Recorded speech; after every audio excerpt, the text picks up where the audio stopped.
Kumusta mga idol? Nandito na naman tayo ulit sa ating pwesto. Ito ang ating Mang Doc's Fried Chicken First Branch. Dito nyo lang matitikman ang tunay na sarap. Kaya binabalik-balikan. Ingay ng motor. Ayan, may bagong luto na naman tayo. And pahabol na liig mga idol, dahil kunti na lang yung liig, naubos na. And update na naman tayo. Kanina ay hindi sana tayo tinda, dahil nga malakas ang hangin at ulan kanina dito sa Cavite. Pero ngayong hapon ay tumigil naman, pero makulimlim pa rin hanggang ngayon, at paambon-ambon na lang, So nag-decide na tayo na tinda na lang kasi sayang din yung araw natin ngayon. And si Commander doon, dahil 31 ngayon na araw ng October, last October na, day ng October, at bukas November 1 na. So sana ay masaya tayong lahat at mag-ingat tayo palagi dahil sa panahon ngayon sa ibang lugar ay napakalakas ng hangin at ulan. Signal number 4 ng Batanes, grabe. At kagabi napanood ko sa YouTube, dahil gabi na tayo nakauwi, nanonood na lang tayo sa balita sa YouTube, ay palabas na nga ngayong hapon ang bagyo na Leon. And kumusta naman tayo sa ating pagsasakripisyo dito sa ating pagtinda sa ating munting pwesto.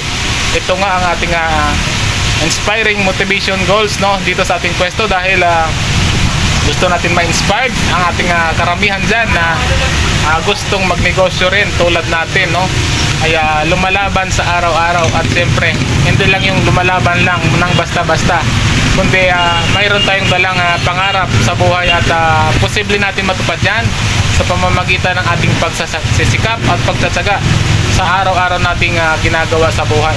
Samahan natin ang dasal yan, at siyempre nandyan lang yan si Lord para sa atin, gabayan tayo araw-araw. Kaya naman kapag ginawa natin ang lahat ng ating makakaya, siya na bahala doon kung paano niya dadalhin sa atin ang ating swerte.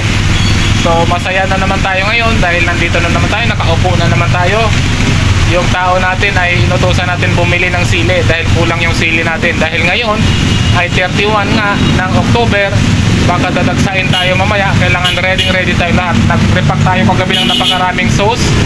At ang dala nating manok ngayon ay marami din, Isang buo pa? Okay. Ibibili.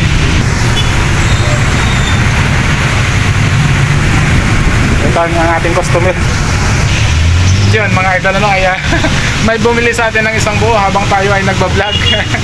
At hindi siya makababa dahil yung kotse niya, nandun yung mga anak niya maliliit, sabi niya sa atin, At thankful sa iyo sir, na kayo ang napadaan dito at pabili sa aming pwesto, munting pwesto dito sa Mang Doc's Fried Chicken.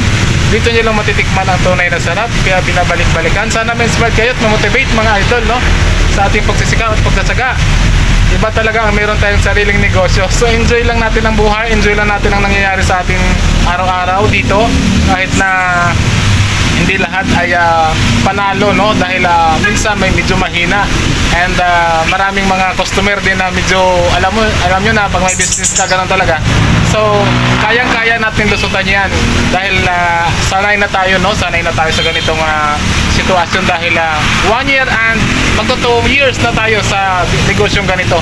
So hopefully ay patuloy tayo sa awa ng Panginoon, na kahit ganito lang ay nabubuhay tayo at hindi naman tayo masyado kinukulang, sakto-sakto lang din, and napapaaral natin, nababayaran natin yung mga bayaran natin, yung mga bills natin. So hindi na masama na mangarap pa rin tayo ng mas mga kakaangat, pero sasabayan din natin ang sipag at syaga, at siyempre yung determinasyon natin at goals natin. Yan ang ating mga hashtag para sa inyo yan mga idol, para at least marami tayong ma-motivate at ma-inspired. Luluto na yung aking niluluto, wala pa yung aking tao, tatapusin ko na. Sana gagawin ko ng 8 minutes, kaso ay marami pa sana kung sasabihin sa inyo. Yan ang ating natira na lang, kaso ay luto na. Wala pa yung ating tao, wala pa si Bubor, so ay akin ang hanguin na lang yan, And dito na lang muna natin tatapusin at mag-ingat tayo palagi dahil ngayon ay bigla-biglang na ulan, Kaya naman ay huwag natin kalimutan na magbao ng panangga sa ulan, lalong-lalo na yung mga nasa biyahe. Ingat kayo palagi, God bless, at maraming salamat. Bye-bye.